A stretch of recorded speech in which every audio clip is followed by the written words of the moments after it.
स्वागत है आपका हमारे YouTube चैनल हनी वॉइस में। चलते हैं एक नई कहानी पर।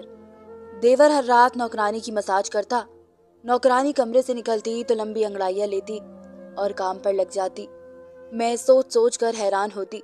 एक दिन सोचा मैं भी देवर से मसाज करवा कर देखती हूँ देवर कैसे मसाज करता है। नौकरानी के कपड़े पहने और देवर के कमरे में जाकर सफाई करने लगी। मेरे तो होश उड़ गए। उस रात देवर ने मैं बीमार थी इसलिए पति कहने लगे, तुम्हारे लिए कोई नौकरानी रख लेते हैं जो घर के कामकाज के साथ साथ तुम्हारी सेवा भी कर सके। मैं ससुराल में अकेली रहती थी। सास ससुर जिंदा नहीं थे, सिर्फ एक देवर था जो कॉलेज चला जाता था, जबकि मेरे पति अपने ऑफिस चले जाते थे। ऐसे में घर में मेरे सिवा कोई नहीं होता था। इसलिए मैंने अपने पति की बात मान ली और उनसे कहा कि आप ही कोई नौकरानी तलाश करके ले आए। मैं तो आस पड़ोस के लोगों को इतना जानती नहीं हूँ। वैसे भी मैं अपने घर से कभी बाहर ज्यादा निकलती नहीं थी। भगवान का दिया सब कुछ घर में था। मैं तो हर वक्त बिस्तर पर ही लेटी रहती थी, क्योंकि पति और देवर खुद ही नाश्ता करते और अपने अपने बर्तन धोकर चले जाते थे और फिर रात के खाने पर ही आते थे। मेरा जो भी खाने को दिल करता था वो मैं ऑर्डर कर लेती थी। ऐसे में घर के काम नहीं होते थे, मगर मेरे पति को मेरी बहुत फिक्र रहती थी। वो बार बार कॉल करके मेरे बारे में पूछते रहते थे। हमारी पसंद की शादी नहीं थी, मगर मेरा पति मुझ पर जान छिड़कता था, क्योंकि मैं जवान और खूबसूरत थी। मेरा पति मेरी खूबसूरती और अदाएं देखकर मेरा दीवाना था और वो चाहता था कि मेरे पैर जमीन पर भी ना उतरे। अब तो वैसे भी मैं उसके बच्चे की माँ बनने वाली थी। मैंने अपने पति को ये खुशखबरी बहुत जल्दी सुना दी थी, इसलिए वो मुझसे और भी ज्यादा खुश था। ऐसे में वो मेरे खूब नखरे उठा रहा था, इसलिए मेरे पति ने अगले दिन ही नौकरानी को रख दिया। नौकरानी का नाम माही था। वो हमारे घर आई तो मैं उसे देखकर हैरान रह गई, क्योंकि वो बहुत ही खूबसूरत लड़की थी। नौकरानी बनने के काबिल ना थी। मैं सोच रही थी उसे नौकरानी बनने की क्या जरूरत थी। यही बात मैंने उससे पूछी तो वो बात को टाल मटोल कर गई और फौरन मुंह बनाकर कहने लगी, मालकिन आप मुझे पैसे कितने देंगी। आते ही नौकरानी ने मुंह फाड़ कर अपने पैसों के बारे में पूछ लिया और मुझे अंदाजा हो गया कि इसे पैसे चाहिए थे, इसलिए तो नौकरानी बनने पर मजबूर हो गई। इसने जिस तरह मुंह फाड़ कर पैसे का पूछा था, मैंने भी वैसे ही जवाब दिया और कहा कि अगर तुम रात दिन यहाँ रह जाओ तो मैं तुम्हें इतनी तनख्वाह दूंगी जितनी तुम मांगोगे। दरअसल मैं चाहती थी कि वो रात दिन मेरे साथ रहे, दिन के काम कर ले और रात को मेरी टांगे दबा दे। ये सुनकर उसने जोरदार अंगड़ाई ली और उसका दुपट्टा नीचे सरक गया। मैं इसका जिस्म देखकर भी हैरान रह गई। वो तो मुझसे भी ज्यादा खूबसूरत थी और मेरी तरह नखरीली भी थी। तभी तो कहने लगी, ठीक है मालकिन आपके पास रात दिन रह लूंगी। ये सुनकर मैं खुश हो गई। आजकल के लोगों के बड़े नखरे होते हैं, वो रात को काम करने पर तैयार ही नहीं होते थे। लेकिन इसने पैसे बताए तो मैं चौंक गई। उसने अपनी औकात से ज्यादा पैसे मांग लिए थे।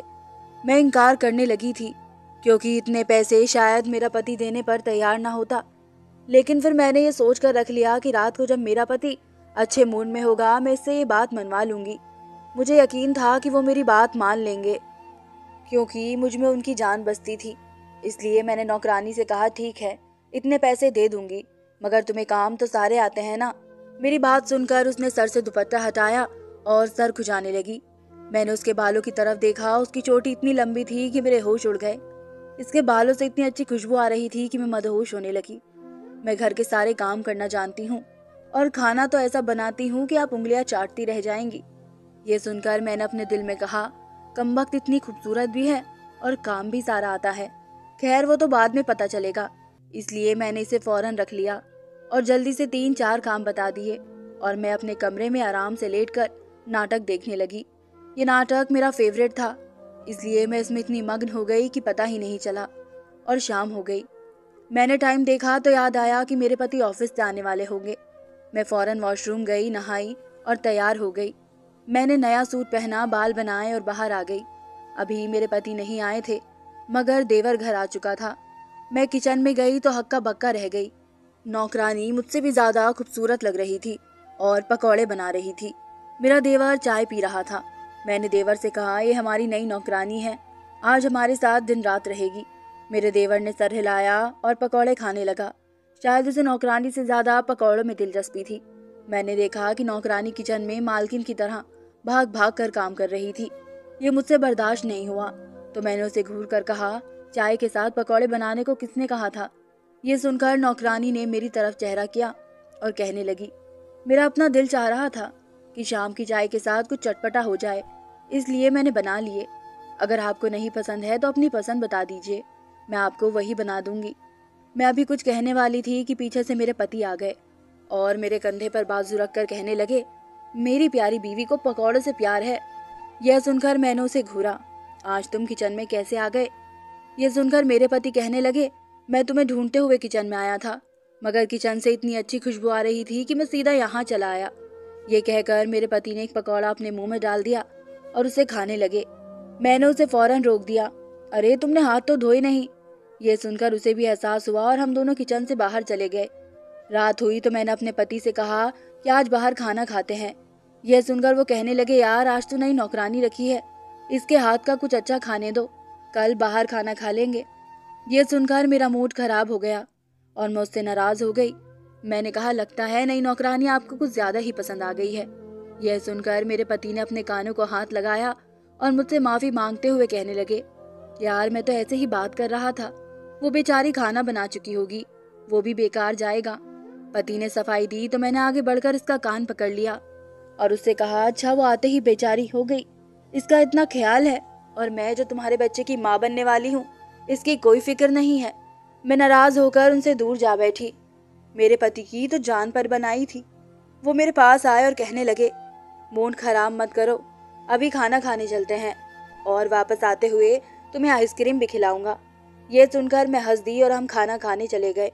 हमें वापसी पर बहुत देर हो गई। मेरा पति तो फौरन बिस्तर में घुस गया, जबकि मैं किचन में आ गई, जहाँ पर सारी चीज धुली धुलाई और सही से रखी हुई थी। मैंने फ्रिज का दरवाजा खोला तो खाने की खुशबू ने मेरे कदम रोक लिए। मैंने चम्मच उठाकर मुंह में डाला तो मुझे खाने में इतना जायका लगा कि वाकई नौकरानी के हाथों में तो जादू है। मैंने फ्रिज बंद कर दिया और सोचा कि सुबह नाश्ते में खा लूंगी। हम नौकरानी को बताकर नहीं गए थे, इसलिए उस बेचारी ने हमारे लिए ज्यादा खाना बना लिया था। तभी मुझे याद आया कि मैं नौकरानी के कमरे में भी देख लूं कि वह सो रही थी या नहीं। मैंने सुबह उसे उसका कमरा दिखा दिया था, इसलिए वो सोने के लिए खुद ही चली गई। मैं किचन से निकली और नौकरानी के कमरे के दरवाजे पर हाथ रखा। मैं देखना चाहती थी कि वो जाग रही है या सो रही है, मगर दरवाजा अंदर से बंद था, इसलिए मैं अपने कमरे में आई और सो गई। सुबह मेरी आंख देर से खुली, मेरा जिस्म बहुत सुस्त हो रहा था, इसलिए मैं नहाए बगैर बाहर निकल आई। नौकरानी किचन में थी। मैंने उससे पूछा, मेरे पति ने नाश्ता कर लिया? ये सुनकर उसने जवाब दिया, जी हाँ, आमलेट पराठा और चाय पी ली थी। रोज मेरे पति यही नाश्ता करते थे, इसलिए मैंने ये बात नौकरानी को बता दी थी। तभी मुझे देवर का ख्याल आया तो वो कहने लगी, हाँ उसने सिर्फ चाय पी थी। मेरा देवर नाश्ते में सिर्फ चाय पीता था और फिर कॉलेज चला जाता था। ये सब पूछकर मैं नौकरानी की तरफ देखने लगी। आज भी वो बहुत ज्यादा तैयार थी। उसने आज अपने बालों को खोल रखा था और लाल कपड़े भी पहने हुए थे। उसने मुझसे नाश्ते को पूछा तो मुझे रात वाली सब्जी याद आ गई। मैंने उससे कहा कि मुझे फ्रिज में रखी सब्जी गर्म करके चाय के साथ दे दो। ये सुनकर वो कहने लगी, मुझे नहीं पता था कि आप दोनों बाहर खाना खाएंगे, इसलिए मैंने ज्यादा सब्जी बना ली। ये सुनकर मैंने उससे कहा कि हमारे घर में सब्जी वैसे भी ज्यादा बनती है, हम सुबह नाश्ता भी उसी के साथ कर लेते हैं। यह सुनकर उसने मुझे सब्जी गर्म करके दी और कहने लगी, मैं आपका कमरा साफ कर देती हूँ। इसी वक्त मुझे याद आया मैं उससे पूछूं कि मैं तुम्हारे कमरे में गई थी, तुम नहीं थी, तुम्हें तुम्हारा कमरा अच्छा लगा था, बिस्तर अच्छा था ना? मेरे पूछने पर वो कहने लगी, हाँ अच्छा था, लेकिन कमरे का वॉशरूम इतना अच्छा नहीं है। मुझे गर्म और ठंडा दोनों पानी से नहाना पसंद है, क्योंकि मैं गर्म पानी से नहाती हूँ और ठंडे पानी से अपना सिर धोती हूँ। ये कहकर वो किचन से निकल गई और मैं इसकी इस बात पर हंसने लगी। नखरे तो ऐसे दिखा रही हो जैसे इस घर की नौकरानी नहीं बल्कि महारानी हो। मैं सब्जी खाते हुए देर तक हंसती रही। इस दिन मैं थकी हुई थी, इसलिए मैंने दोपहर के वक्त नौकरानी को अपने कमरे में बुलाया और उससे कहा कि मैं रात को बाहर गई थी, इसलिए मेरा जिस्म दर्द कर रहा है, तो मेरा मसाज कर दो। ये सुनकर वो मेरे पास बेड पर बैठ गई और मसाज करते हुए कहने लगी, आप अपने पति से मसाज करवाया करें। ये सुनकर मैं शर्मा गई और उसे कहा, तुम हो तो कुंवारी, मगर तुमने बड़ी बेशर्मी वाली बात कह दी है। ये सुनकर वो हंस दी और कहने लगी, मालकिन मैं घाट घाट का पानी पिए हुई हूँ, इससे पहले कई घरों में काम किया है मैंने, कई मालकिन बदली है और उनके सारे राज यहाँ मेरे सीने में दफन है। यह सुनकर मेरा मन करा उससे मैं बातें पूछूं, क्या लड़कियां अपने पति से भी मसाज करवाती हैं? ये सुनकर वो बोली, बिल्कुल। अक्सर औरतें अपने पति से पैर दबाती हैं, मसाज करवाती हैं, बल्कि आजकल तो अमीर मालकिन अपने नौकरों से भी मसाज करवाती हैं। ये सुनकर मुझे शर्म ही आ गई थी। ये नौकरानी थी, कई घरों में काम करती आ रही थी, इसलिए इसने ये सब होते हुए देखा होगा। इसके बाद वो देर तक मेरा मसाज करती रही। इसके बाद किचन में चली गई। रात हुई तो हम दोनों पति पत्नी लेट गए। मैंने पति की तरफ करवट ली और दर्द से कराहते हुए कहा कि आज तो मैं बहुत थक गई हूँ। ये सुनकर मेरे पति कहने लगे, चलो उठो, मैं तुम्हें डॉक्टर के पास ले चलता हूँ। ये सुनकर मैं घबरा गई। मैंने सोचा था कि आज रात उनसे मसाज करवा लूंगी, मगर मेरे पति ने मुझे डॉक्टर की बात कह दी तो अंदर ही अंदर मुझे गुस्सा आ गया। पता नहीं कौन सी औरतें होती हैं जिनके पति ये काम भी कर देते होंगे। मैंने करवट बदली, तभी मुझे याद आया कि नौकरानी से कह दूं कि वो मुझे दूध गर्म कर दे। मैं उठकर नौकरानी के कमरे तक गई। हल्की सी दस्तक दी, मगर उसने कोई जवाब नहीं दिया। ऐसे लग रहा था जैसे वो कमरे में थी ही नहीं। ये देखकर मैं हैरान रह गई। मैं किचन में जाने के बजाय अपने कमरे में आकर लेट गई। सुबह मैं जल्दी जाग गई, इसलिए अपने देवर और पति के साथ नाश्ता किया। पता नहीं इस नौकरानी में इतनी हिम्मत कहाँ से आ गई थी। सुबह सवेरे नहा धोकर इतनी तैयार हो जाती थी जैसे वो शादीशुदा हो, और पति को दिखाने के लिए इतना सजती सवरती हो। पता नहीं ये किसको दिखाने के लिए इतनी सजती थी। मैंने अपने कपड़ों की तरफ देखा। मैं नौकरानी लग रही थी और वो मालकिन लग रही थी। मैंने बुरा सा मुंह बनाया तो मेरे पति ने देख लिया और कहने लगे, तुम्हारी तबीयत ठीक नहीं है तो मैं तुम्हें डॉक्टर के पास ले जाता हूँ। ये सुनकर मैंने फौरन कहा, नहीं, आप ऑफिस जाए, मैं मीरा के साथ चली जाऊंगी। पति और देवर के जाते ही मैंने मीरा को साथ लिया और डॉक्टर के पास चली गई। इसने 2-3 दवाइयाँ लिख दी थी। डॉक्टर का तो बहाना था, मैं दरअसल बाजार से कुछ चीजें खरीदना चाहती थी, इसलिए मैंने माही से कहा कि वो मेरे साथ बाजार चले। फिर हम एक दुकान में आ गए। मैं मेकअप का सामान देखने लगी, जबकि माही कपड़ों को देखने लगी। ये देखकर मैं जल गई। देख तो ऐसे रही है जैसे अभी खरीद लेगी। मैं इसकी औकात पर हंसने लगी। मैंने दुकानदार से कहा कि वो मुझे ये चीज़ पैक कर दे। मैं पैसों पर दुकानदार के साथ बहस करने लगी, जबकि वो नौकरानी गायब हो गई। उसने अपने कंधे पर एक बैग रखा हुआ था, जो कि पहले खाली लग रहा था, मगर अब मैंने इस बैग की तरफ देखा तो मैं शक में पड़ गई, क्योंकि अब वो फुल भरा हुआ था। मैंने उससे ये बात नहीं कही, मगर मेरे दिल में शक बैठ गया। इसलिए घर आते आते मैंने फैसला किया कि मैं किसी बहाने से इसका बैग देखूंगी कि इसने बैग में क्या छुपाया हुआ था। घर आते ही वो अपने कमरे में चली गई ताकि इस बैग को कहीं छुपा सके।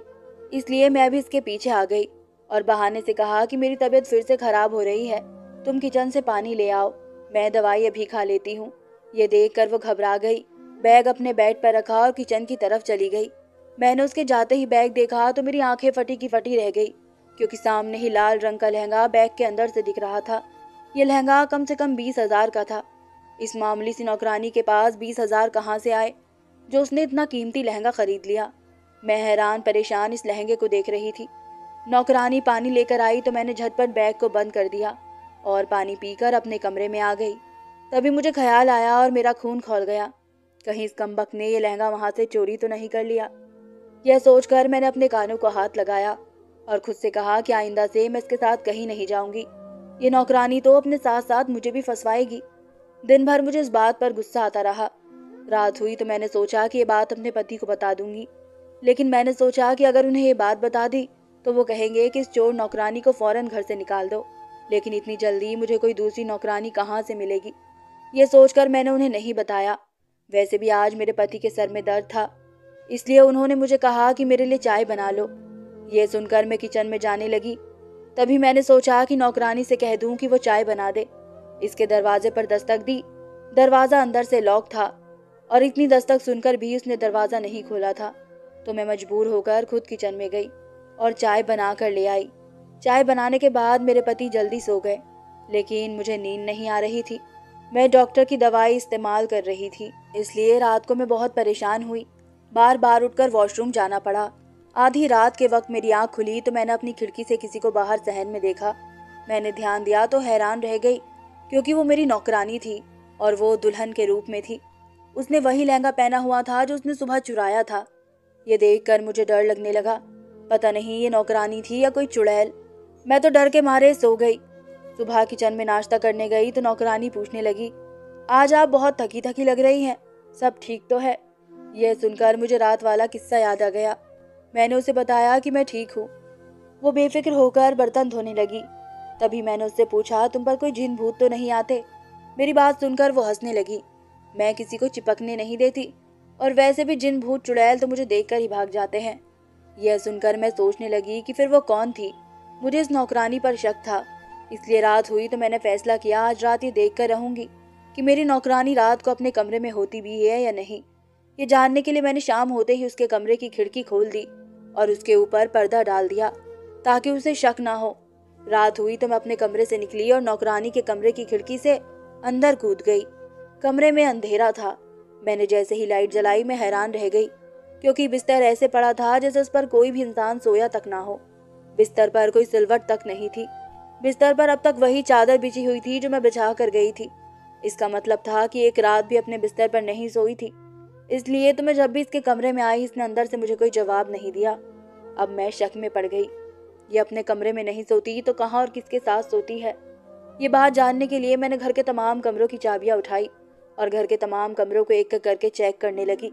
तभी मैंने देवर के कमरे का दरवाजा बाहर से खोला तो मैं शर्म से पानी पानी हो गई, क्योंकि सामने मेरी नौकरानी मेरे देवर के बिस्तर पर लेटी उसे मसाज करवा रही थी। ये देखकर मैंने उन्हें रंगे हाथों पकड़ लिया और अपने पति को भी बुला लिया। मेरे पति ने सब देखा तो अपने भाई को जोर जोर से थप्पड़ मारे और कहा कि मैंने तुमसे कितनी बार कहा था कि शादी कर लो, मगर तुमने हमेशा इनकार कर दिया। मैं तुम्हारी एक बात नहीं मानूंगा और सुबह होते ही तुम्हारे लिए कोई अच्छी सी लड़की तलाश करूंगा। ये सुनकर मेरा देवर कहने लगा, मैं शादी कर चुका हूँ और यही मेरी बीवी है। हम दोनों ने छुपकर शादी की हुई है। माँ ही मेरे प्यार में इतनी दीवानी थी कि अपने घर से भाग गई और हमने छुपकर शादी कर ली। पहले मैंने इसे फ्लैट में रखा हुआ था, मगर इसने मुझे कहा कि मुझे अपने घर ले चलो ताकि हम रात दिन एक दूसरे के पास हो। तब हमने नौकरानी वाला खेल किया और माँ ही यहाँ नौकरानी बनकर रहने लगी। यह सुनकर मैं हैरान रह गई। मुझे यकीन नहीं आ रहा था कि उन दोनों ने मिलकर हमें बेवकूफ़ बनाया था। मुझे बहुत गुस्सा आया, मगर मेरे पति ने कहा कि मेरे भाई से गलती हुई है, मगर उसने कोई गलत काम नहीं किया। उसने इस लड़की से शादी कर रखी है। ये इस रिश्ते से उसकी बीवी थी, इसलिए उसके साथ कुछ भी कर सकता है। अगले दिन मेरे पति ने उन दोनों का रिसेप्शन किया और सब लोगों को बता दिया कि मैंने अपने भाई की शादी कर दी है। यूं वो नौकरानी मेरी देवरानी बन गई और मैं इससे काफ़ी दिन नाराज़ रही, क्योंकि एक तो अब मुझे अपने लिए दूसरी नौकरानी रखनी पड़ेगी और दूसरा वो मुझसे खूबसूरत भी थी और काम भी ज़्यादा जानती थी, इसलिए घर में इसका पलड़ा भारी रहेगा। खैर, मेरे देवर का घर बस गया था। इससे बढ़कर खुशी की बात क्या होगी। धन्यवाद दोस्तों।